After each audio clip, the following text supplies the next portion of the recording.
Halo, selamat pagi semuanya. Jadi teman-teman, di video kali ini gue pingin memulai suatu misi. Gue itu kan udah pingin belajar bahasa Korea udah dari lama banget, karena gue pingin menambah portfolio bahasa aja yang gue kuasai. Terus biar kalau nonton Korea nggak pakai subtitle. Tapi selama ini cuma jadi wacana doang. Literally udah kayak 2, 3, 4 tahun bahkan gue pingin belajar. Karena di otak gue tuh kalau belajar bahasa gitu ya, kayak such a hassle gitu loh. Lo mesti duduk di meja belajar, mesti serius, terus mesti bener-bener komit, mesti ngasih waktu sekian jam gitu kan. Jadi kayak too much aja buat gue. Nah, maka dari itu gue pengen coba belajar bahasa Korea pakai aplikasi Duolingo. Sebelumnya gue pengen jelasin dulu. Duolingo itu adalah aplikasi gratis buat belajar bahasa. In fact, dia itu language learning app terbesar di dunia. Bahkan Bill Gates aja pakai, dan lo bisa belajar bahasa apa aja yang lo mau. Ada 40 bahasa yang bisa lo pelajarin, kayak Jepang, Korea, Swedia, bahasa Jerman, Itali. Bahkan bahasa yang hampir punah kayak Navajo sama Hawaii itu juga ada. Nah, dia itu easy to use. Lo tinggal download aja di HP lo, terus bisa set daily goal sendiri. Target gue pengen coba belajar bahasa Korea 15 menit sehari selama seminggu pakai aplikasi Duolingo ini. Rencananya gue akan checking ke kalian progres gue dan sekalian reviewing juga selama gue pakai aplikasinya. Kebetulan sekarang gue lagi mau ke kantor dan perjalanan gue ke kantor itu sekitar 45 menit. Jadi di bus nanti gue bakal buka Duolingo dan belajar bahasa Korea instead ngomong nggak jelas. Let's go!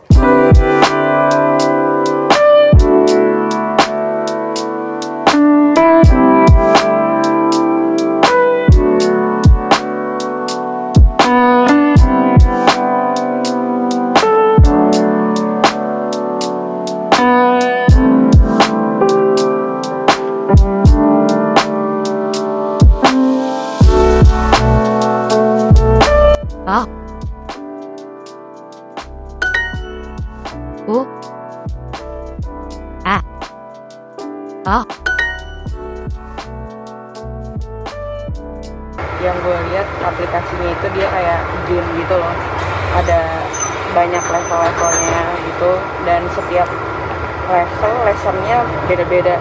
Ada yang 7 kayaknya. Kalau gue sekarang masih level 0, terus lessonnya ada 7 gitu sih. Dan di sini buat yang terutama nggak ada basic Korean sama sekali, kita bisa lihat Hangulnya gitu loh tiap kali. Terus ada achievementnya gitu. Jadi makin menarik gitu belajar bahasa.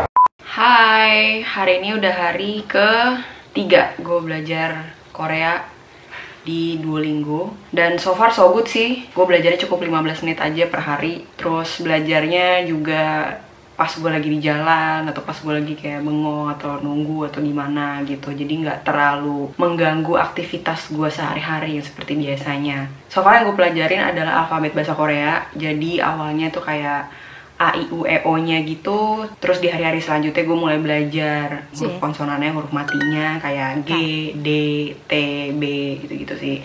Nah, yang gue seneng dari Duolingo ini, per level itu lessonnya ada banyak, nggak cuma satu aja. Nah, jadi itu kita selalu ngulang-ngulang apa yang udah kita pelajarin gitu. Jadi soalnya itu selalu repetitif. Nah, menurut gue ini sangat membantu gue buat nginget di otak, terutama buat alfabet-alfabet yang kayak tidak seperti yang ditulis gitu kan. Ada kayak misalnya OI, dia bukan OI tapi OE gitu-gitulah pokoknya. Nah, itu dengan repetitif gitu ngebantu banget buat gue supaya nempel di otak gitu sih. Yang pasti yang membantu juga adalah gue jadi belajar listening, karena yang ngomong di aplikasinya itu terdengarnya seperti native speaker Korea. Terus selain alfabet, gue juga belajar beberapa kata dalam bahasa Korea yang contain di alfabet yang gue lagi pelajari tersebut.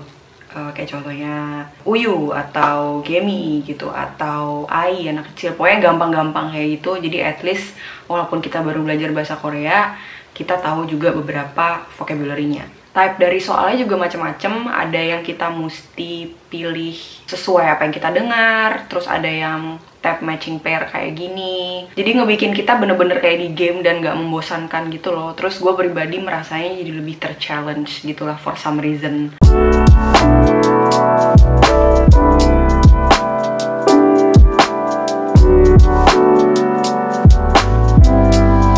Halo teman-teman, ada bos gue makanya gue ngomongnya agak pelan-pelan. Today is the 5th day gue belajar bahasa Korea pakai Duolingo. Gue masih belajar alfabet tapi yang udah digabung untuk jadi satu kata gitu, beberapa kata yang sederhana.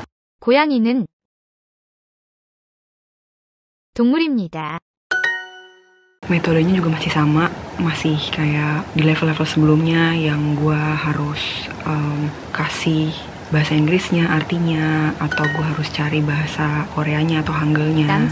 Jadi kata-kata yang gue pelajarin terus alfabet-alfabetnya itu jadi keulang-ulang terus sih. Intinya biar gue jadi kayak makin nangkep gitu, makin nempel di otak. Terus juga biar gue makin terbiasa gitu untuk baca Hangul dan pakai gabungan huruf yang berbeda-beda. Tapi tetap saran gue kalau misalnya lo juga pingin belajar nulis bahasa Korea, itu lo harus inisiatif sendiri sih untuk kayak punya catatan sendiri, karena di Duolingo itu kita nggak belajar itu sih so far, at least gue merasanya kayak gitu. Nah gue itu kan sebenarnya udah tahu beberapa kata dalam bahasa Korea, jadi gue udah agak bisa dikit sih, ada basicnya. Terus gue sebenarnya juga udah bisa baca Hangul.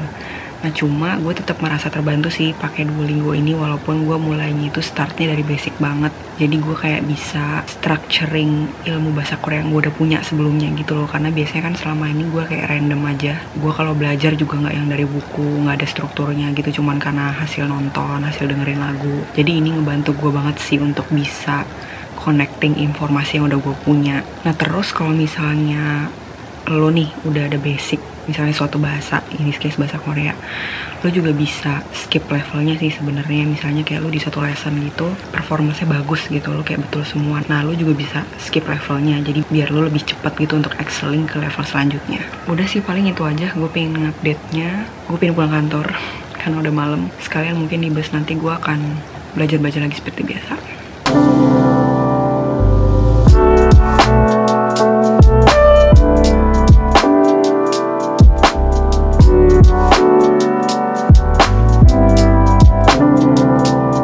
안녕하세요. 저는 한국어를 배우고 있는 Gita라고 합니다. Hari ini adalah hari ke-7 gue pakai Duolingo dan so far gue udah sampai di lesson basic. Jadi gue udah mulai menggunakan vocab buat bikin kalimat. Kalimatnya gampang sih, tapi pelan-pelan belajar gimana SPOK-nya kalau dalam bahasa Korea. 동물은 물건이 아닙니다.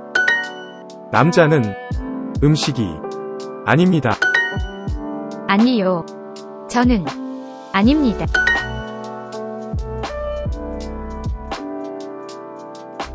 So, sekarang gue ingin membagikan overall impression gue buat aplikasi ini. Honestly, it's been really fun, karena pertama, gue belajarnya cuma 15 menit. 15 menit tuh basically nothing sih, dan jadinya gue tuh nggak ngerasa ke pressure gitu. Terus, gamified experience-nya juga membantu gue banget buat tingkatin mood belajar. Ada berbagai macam achievement yang bisa gue kumpulin, terus track per berapa hari gue belajar juga nambah motivasi gue lagi. Terus di Duolingo ini gue juga bisa ngumpulin points. Nggak cuma lewat main lessons-nya aja, tapi juga lewat small game gitu. Pokoknya asik sih. Terus kalau soal kurikulumnya sendiri, so far oke juga. Lessons-nya nggak loncat-loncat, dan gue pribadi masih bisa mengikuti. Porsi atau jumlah vocab baru yang dikasih per level juga masih doable, nggak overwhelming, masih gampang buat dihafal. Dan kalau gue kan udah ada basic Koreanya dikit-dikit, tapi kalau buat lo yang nggak ada basic Korea, menurut gue juga akan doable. Karena ada section khusus Hangul, terutama kalau lo masih harus belajar alfabetnya gitu, dan itu bisa lo ulang-ulang terus. Nah, ngomong-ngomong soal ngulang, di setiap lesson itu kan ada master levelnya kan. Setelah lulus di situ, dia someday bakal crack dan lo harus mainin lagi. Jadinya bagus untuk sedikit memaksa kita buat ngulang lagi pelajaran yang kemarin-kemarin biar nggak lupa. Jadi recommended apa enggak nih Duolingo? Menurut gue pribadi iya banget. Apalagi kan ini gue pakai aplikasinya yang free ya. Gratis aja tuh fiturnya banyak banget, dan menurut gue udah cukup buat kita belajar. Kita nggak perlu purchase apa-apa. Next setelah Korea kayaknya mungkin gue akan belajar bahasa lain sih. Soalnya si Paul malah sekarang lagi coba belajar bahasa Prancis. Kalau kalian pakai Duolingo juga boleh banget untuk sharing pengalaman kalian di comment section di bawah. Karena gue inget banget pas gue bikin video belajar bahasa Inggris, ada banyak dari kalian yang mention soal aplikasi Duolingo. Gitu aja videonya, terima kasih udah nonton, dan kalau kalian suka jangan lupa kasih like, terus subscribe buat yang belum. Sampai ketemu di video selanjutnya, dadah!